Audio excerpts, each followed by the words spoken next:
She gave her daughter the last piece of bread, then passed out at work.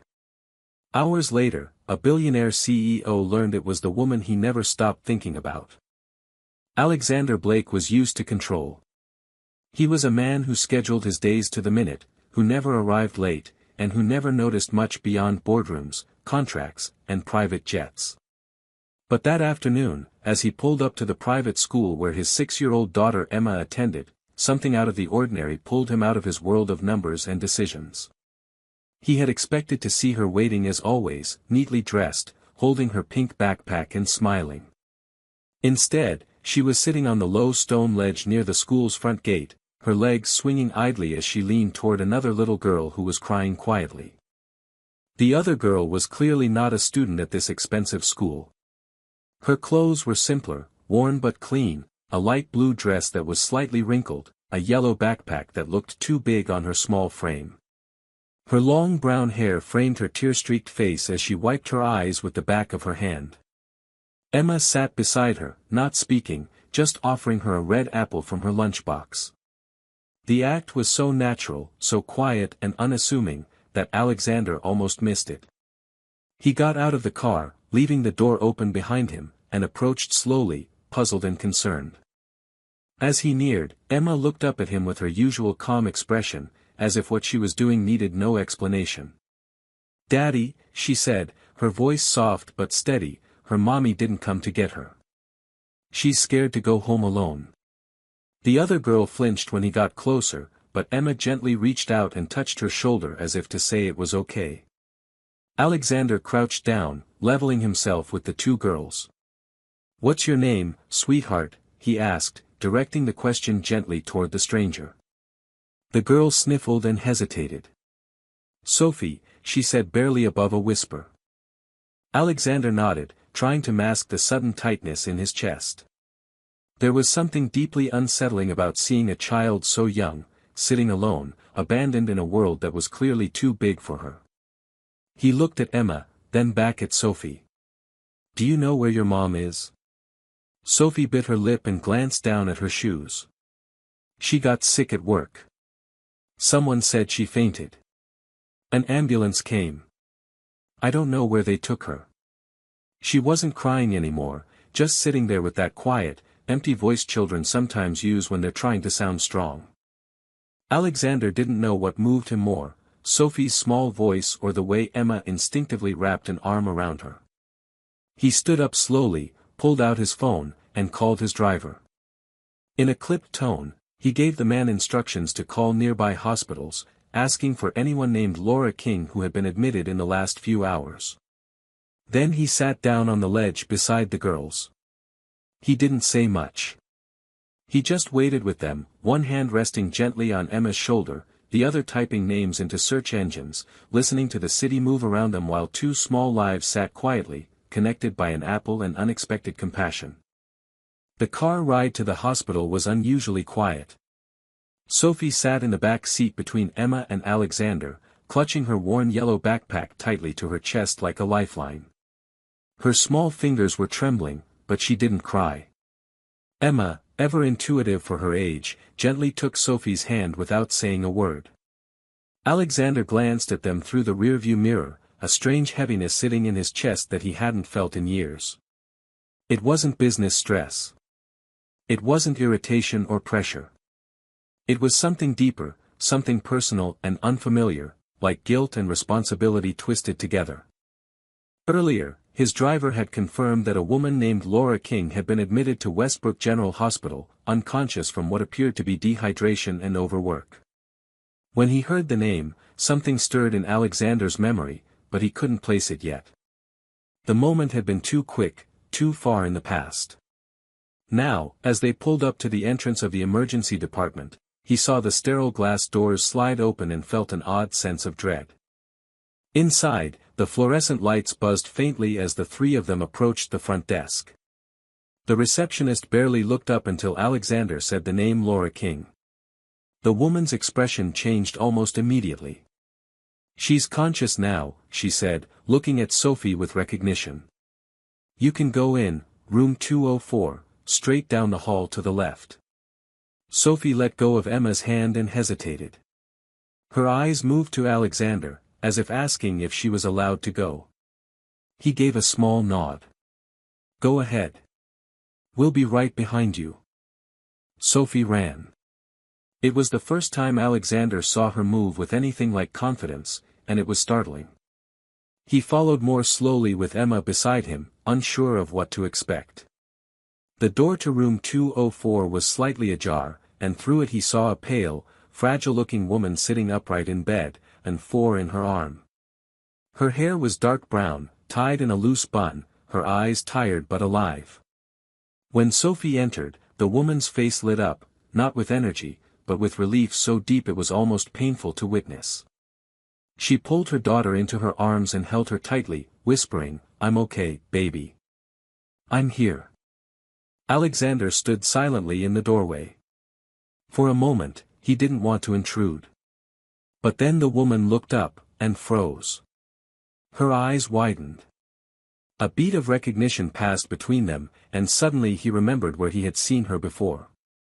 Years ago, she had interned in his office. Bright, focused, always staying late and asking thoughtful questions. Her name had passed his desk once when HR circulated a list of staff being let go during a downsizing. He hadn't thought much of it at the time. But now here she was, frail and exhausted, clinging to a child who had asked strangers for help because she had no one else to call. "Mr. Blake," she asked, voice hoarse but clear. He nodded. "Yes. I found Sophie outside the school. Emma was with her." She closed her eyes for a moment, trying to steady herself. "I never wanted this. I didn't know who else to ask. I passed out. I haven't eaten properly in days. I couldn't afford to miss another shift, but my body gave up." Alexander stepped into the room and sat on the nearby chair, suddenly unsure of what to say. He wasn't used to feeling powerless, but the scene before him made him feel exactly that. "You don't have to explain," he said quietly. "I want to help." She looked at him, tired and skeptical. "Why?" The question hung there like a challenge, like a wall she had every right to put up. He didn't have an answer. Not one that would fit in a sentence. But he looked at Emma, who stood silently beside him, and he looked at Sophie, curled into her mother's arms, and he said, "Because someone has to." Laura didn't say much after that, and neither did Alexander. The silence between them wasn't uncomfortable, but it was thick with everything that couldn't be easily spoken aloud, her exhaustion, his confusion, the fragile thread that had suddenly connected their lives. The nurses came in and out, checking her vitals, adjusting her making notes. Sophie never left her mother's side. She sat curled against her, eyes alert, as if afraid that if she looked away, Laura might disappear again. Emma stayed close to Alexander, occasionally glancing at him as if trying to understand what was really going on.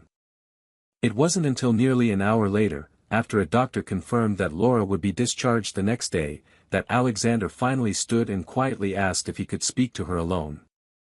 Laura looked down at Sophie and gently asked her to go show Emma the coloring book on the table. The two girls walked to the far corner of the room, still in earshot but happily distracted. Alexander sat back down in the chair beside her bed. "I know this probably feels sudden," he began, "and I don't want to overstep anything, but I want to understand what happened. Not just today. The whole picture." Laura didn't answer right away. She looked out the small hospital window, where the sunlight was beginning to fade behind a line of gray buildings. Her voice, when she finally spoke, was quiet but firm. "After I lost the internship at your company, I tried to stay in the industry. But no one was hiring someone without a degree and experience. I was juggling part-time classes and 2 jobs. Then Sophie got sick one winter. It was pneumonia. I missed a week of work, and I lost everything. The apartment, the part-time job, and eventually school too. I ended up cleaning offices and waiting tables just to keep her fed. We've been in and out of shelters. I got us a small place now, but it's barely enough to cover rent and groceries." Alexander listened, stunned. He had no idea. She wasn't the kind of person who asked for help. Even now, she told her story without self-pity. She was just stating facts, facts of a life that had unraveled quietly while the world moved on. "I'm not trying to guilt you," she added, as if reading his expression. I've been alone a long time. I didn't think I could expect anything from anyone. Not anymore. I'm not here out of guilt," he said, choosing his words carefully. "And I'm not here just because of Emma. Or Sophie. I'm here because I saw a little girl sharing her lunch with another who had no idea if her mom was okay or not. And I realized I've been living a very small life, in a very big way." Laura turned to look at him then, "Really look. You don't owe us anything." "I know," he said. "But maybe I want to give something anyway." They didn't come to any decisions that evening. He offered to pay for temporary childcare while she recovered. She declined at first but eventually accepted when he explained it came with no strings attached. He didn't even push her to leave the hospital with him. Instead, he left his driver's card, his private number, and promised to check on them in the morning. That night, Alexander sat alone in his penthouse apartment, looking out over the glittering skyline that usually filled him with pride. But now it felt sterile and meaningless. He couldn't stop thinking about the way Sophie had clung to her mother's hospital gown, the quiet way Laura had told him she used to skip meals just to keep her daughter fed. For years he had measured success in profits and mergers. But now he was beginning to suspect that everything he had built meant very little if it couldn't offer safety to someone like them. He thought of Emma, who had acted with more empathy than he had in years, and he wondered, not for the first time that night, if maybe it was time for him to start becoming someone his daughter would be proud to grow up with. The next morning, Alexander arrived at the hospital earlier than he expected. He hadn't planned to come in person, but something pulled him there, a quiet urgency he couldn't quite explain. When he stepped into room 204, he found Laura already dressed in her clothes from the previous day, sitting upright on the bed while Sophie brushed her hair with a plastic comb from a hospital care kit. There was something striking about the scene, how calm it felt, how intimate and vulnerable yet dignified. Laura looked up when she saw him and gave a faint smile, still weary but more composed than she had been the night before. "I didn't think you'd come back yourself," she said quietly, her voice softer in the morning light. "Most people in your position would have sent a car or an assistant. I thought you deserved better than a stranger knocking on your door with instructions," Alexander replied. He glanced down at Sophie, who was now carefully packing up her mother's things into a hospital tote bag. "Besides, I promised I'd check in." He hesitated, then added, "And I keep my promises." Laura stood slowly, clearly still a little unsteady, and reached for the discharge papers on the table. "We're good to go. They cleared me with a warning, I'm dangerously close to full burnout, which I already knew.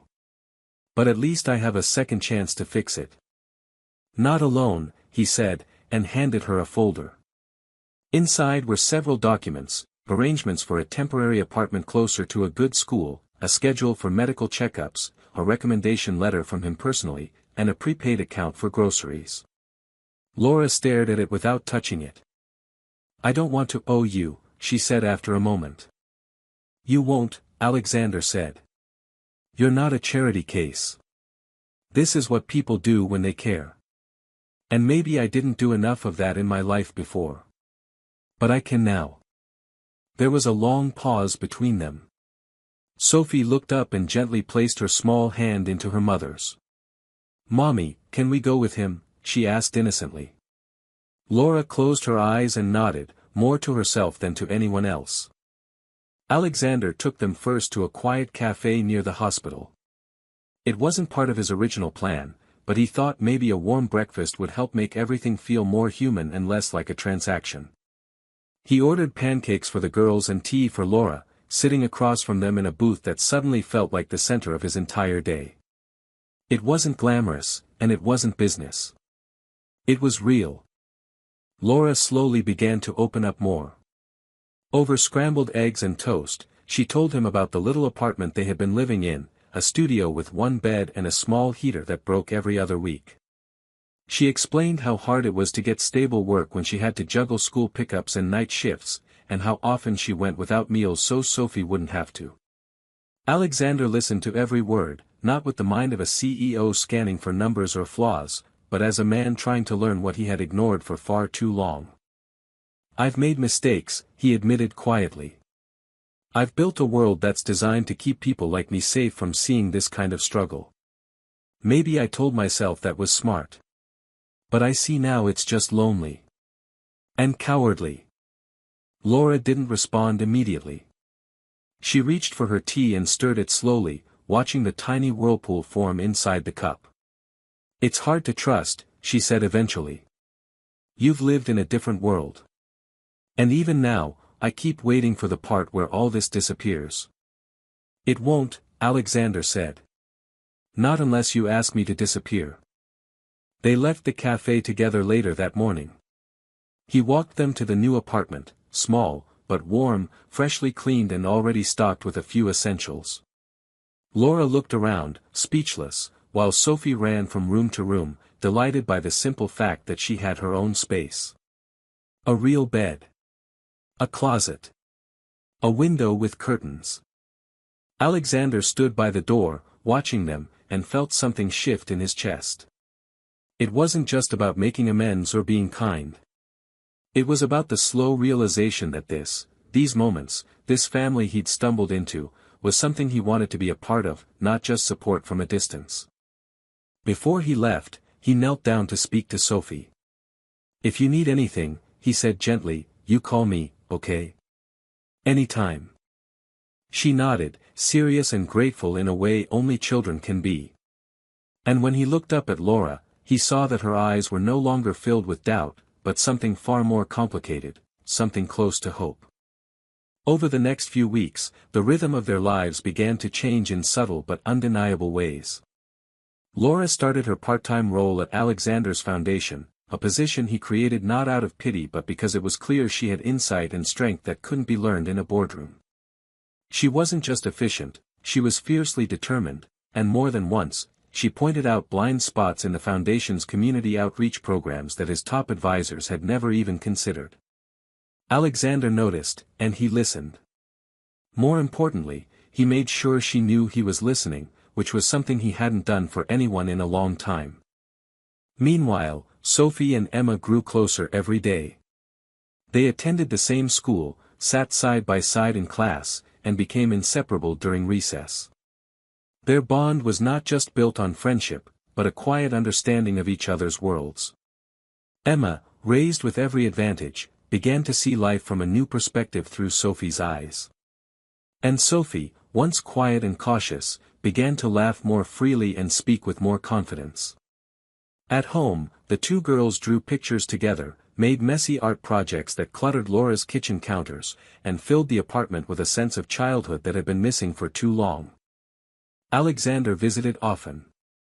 At first, he told himself it was just to check in, to make sure the transition was going smoothly, that the apartment was functioning, that Sophie had everything she needed. But those check-ins became longer, more frequent. He would bring dinner, sometimes groceries, or small things he thought Sophie might like, a new set of crayons, a storybook about a curious girl who traveled the world, a pair of matching hair clips for the girls. And each time he left, he would find it harder to close the door behind him. One rainy evening, after staying for dinner, Alexander lingered longer than usual. Laura had made pasta, nothing fancy, but warm and comforting, and the girls had fallen asleep in the living room with a movie still playing on low volume. The apartment was quiet except for the rain tapping softly against the windows. Laura stood at the sink, rinsing dishes, while Alexander dried them. The domesticity of the moment struck him. It wasn't something he had felt in years.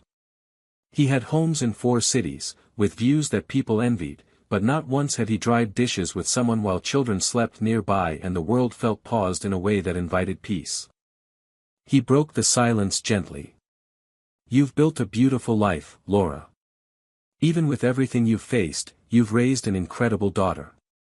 Laura paused for a second before replying. It hasn't been beautiful most of the time. It's been hard. Lonely.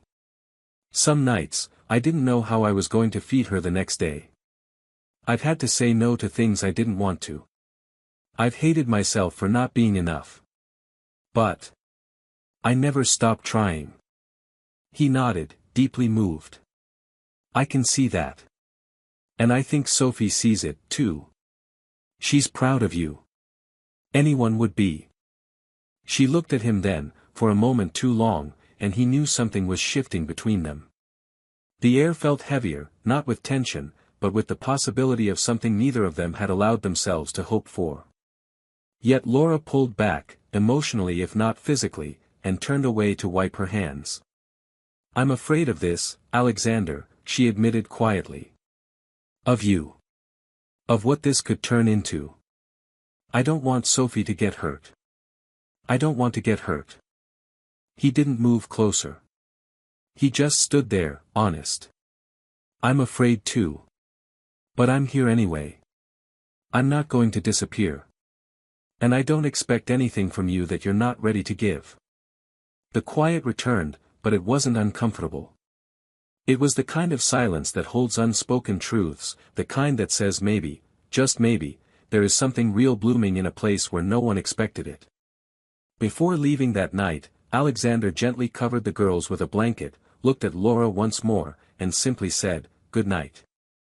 She nodded, watching him go, the sound of the door closing far softer than it had ever been. For the first time in a long while, she allowed herself to wonder what it would feel like to let someone stay.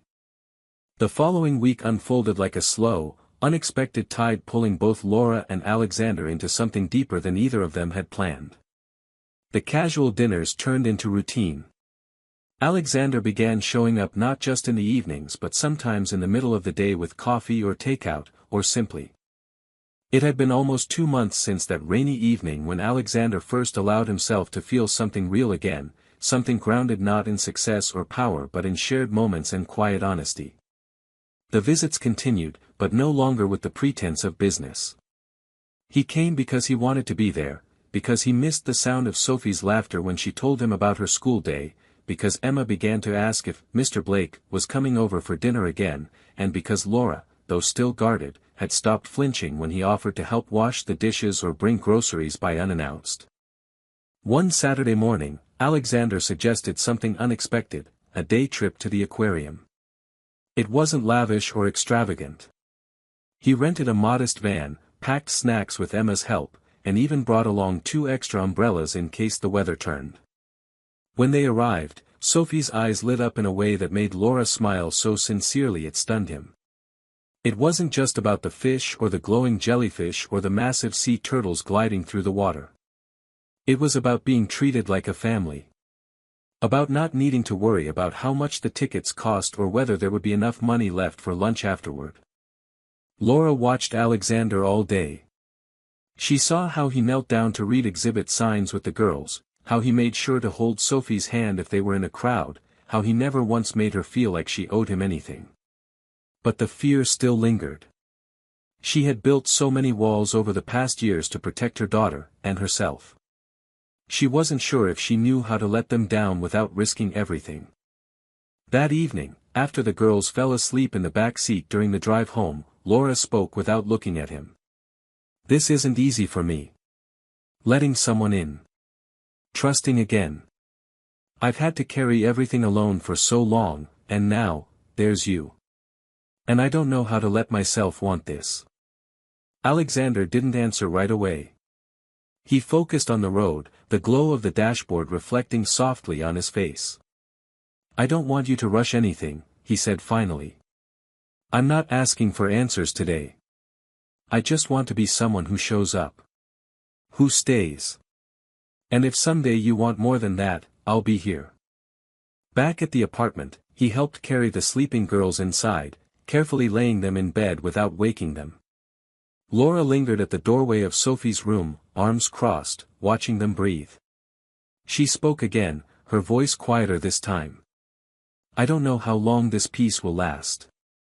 Life has a way of changing everything when you least expect it. He nodded. That's why we don't waste the moments when it's here. The following week brought an unexpected shift. Laura was offered a full-time role at the foundation. Not from Alexander, but from the board itself. Based on the work she had already done, her impact was undeniable. It was a moment of validation she hadn't realized she needed. That evening, after the girls were asleep again, she poured 2 cups of tea and joined Alexander at the small kitchen table. "I'm scared," she said, not dramatically, but plainly. He met her gaze. "So am I. But I'd rather be scared with you than comfortable alone." For the first time, Laura let herself believe that maybe this man wasn't going to vanish. Maybe the world wouldn't fall apart just because she allowed herself to feel something again. As the quiet evening stretched into night, and the girls stirred gently in their beds, something unspoken began to settle between them. It wasn't a promise. It wasn't love declared. But it was a beginning. A real one. One built not on fantasy, but on the quiet, determined act of showing up day after day, for each other, and for the small, hopeful family they were slowly becoming. Spring arrived slowly, painting the city in soft pastels and warmer winds, but for Laura, everything still felt uncertain beneath the surface. There were mornings when she would wake up and feel a quiet panic press against her chest, as if it was all too good to last: the steady job, the peaceful home, Sophie's constant smile, Alexander's growing presence. She had built a life on caution, on survival, on waiting for the other shoe to drop. Now, when there were no shoes dropping and no doors slamming, she didn't quite know how to exist. It scared her more than the chaos ever had. Alexander, meanwhile, continued to show up in quiet, consistent ways. He didn't try to impress or overwhelm her. Instead, he learned what mattered. He remembered the way she liked her tea, the kinds of books Sophie preferred to read before bed, and that Laura never liked surprises, unless they came with pastries. He began to rearrange parts of his schedule, slowly, without making it obvious. Evening meetings became rare. His phone stayed on silent during dinner. Sometimes he would even take Emma and Sophie to the park by himself, just so Laura could have a couple hours alone, something she hadn't experienced in years. But as their bond deepened, so did the weight of unspoken things. One evening, after a long day at the foundation, Laura sat beside him on the small living room couch while the girls played in the hallway. She was quiet, her expression unreadable, until she finally said, "I keep waiting for you to realize this is too messy for you. That we're too messy. That you could walk away and go back to your clean, predictable world and forget all of this happened." Alexander didn't answer right away. He looked at her, really looked, and then said, "I've had clean and predictable. It was empty. This isn't messy to me. It's honest. It's real. And if I ever walk away from that, I'd be more lost than I've ever been." She didn't respond, but her hand found his on the couch cushion and stayed there. It wasn't romance in the traditional sense, not yet. But it was something stronger, a trust slowly forming where none had existed before. That night, after the girls were asleep and the apartment was silent, Laura stood in the kitchen staring out the small window at the streetlights below. Alexander came in to say goodnight, expecting her usual quiet nod, but instead she turned and said softly, "Would you stay? Just for a while. I don't want to be alone tonight." He didn't make a move or say anything suggestive. He just nodded and followed her to the couch, where they sat in silence. At some point, she fell asleep leaning against him, and he stayed perfectly still, afraid that even shifting his weight might break the fragile trust between them. He watched her breathe, her face finally relaxed in sleep, and realized that in all his years of striving, of chasing success and status, he had never felt more grounded than in that quiet room with nothing but the hum of a refrigerator and the soft weight of a woman who had survived far more than he could ever imagine. The next morning, when she woke up and found him still there, already brewing coffee and helping Sophie get dressed for school, something broke open in her. She didn't cry. She didn't speak. She just stood in the doorway, watching, and let herself believe that maybe this wasn't temporary. Maybe this was a man who would stay, not because he needed to be a hero, but because he had finally found a place where he could be fully human. By the time summer arrived, the changes in their lives had become part of a quiet new rhythm. What had once felt like coincidence or temporary support now grew into something more stable, more rooted, as if they had been building it all along without fully realizing it. Laura found herself smiling more easily, not out of politeness or necessity but from a real sense of peace. Her job at the foundation continued to evolve. She wasn't just helping with outreach now, but shaping entire projects, particularly those aimed at supporting single mothers and working families. Her story had become the catalyst for programs she never imagined she would one day lead. And Alexander, who had spent most of his adult life measuring value in profit margins and boardroom wins, now found himself watching school plays and helping with homework, discovering a depth of fulfillment that could never be bought or negotiated. Their days became filled with small, meaningful moments. Sunday breakfasts where the girls mixed pancake batter while arguing about which toppings to use. Evenings where Laura would lean against the kitchen counter, sipping tea, while Alexander read to Sophie and Emma on the couch. Weekends at the park, where they laughed like any other family, unnoticed by the world that once felt so distant and unrelatable. And sometimes, at night, when the girls were asleep and the apartment was wrapped in stillness, Laura and Alexander would talk. Not about work or the past, but about fears and hopes and the quiet miracle of how their lives had collided.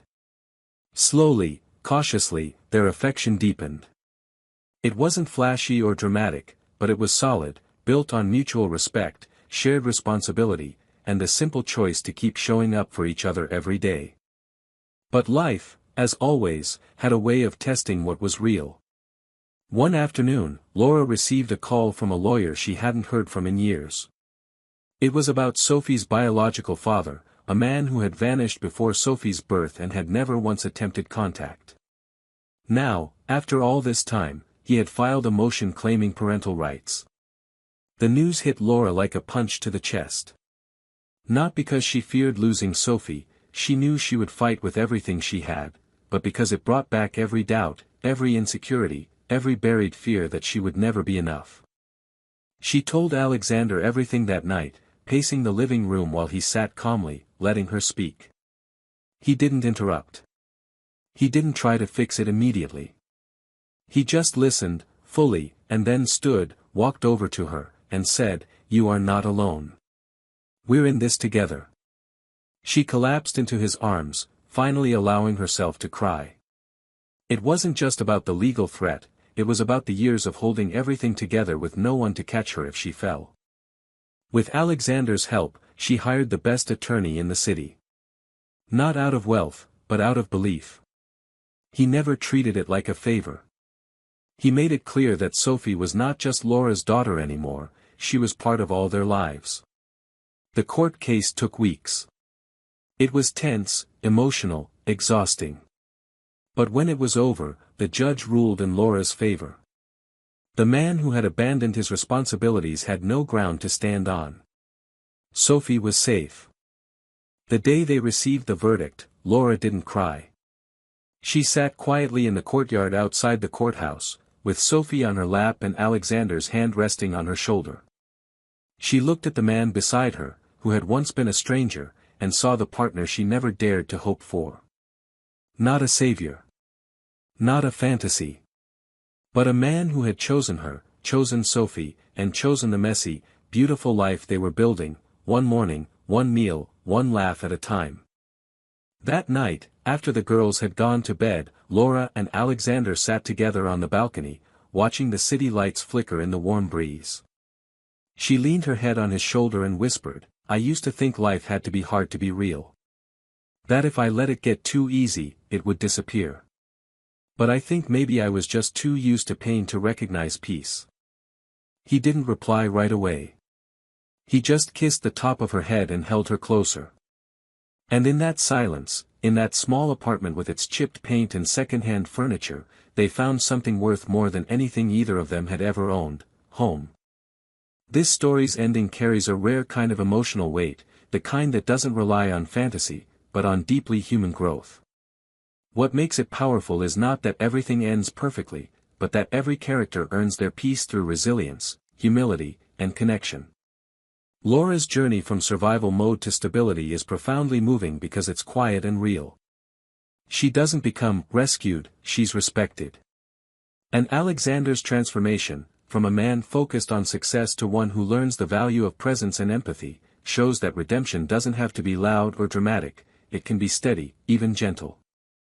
What stands out most is how love in this story isn't about grand gestures, but about everyday choices, showing up, staying late, listening when it's hard, and choosing family over ego.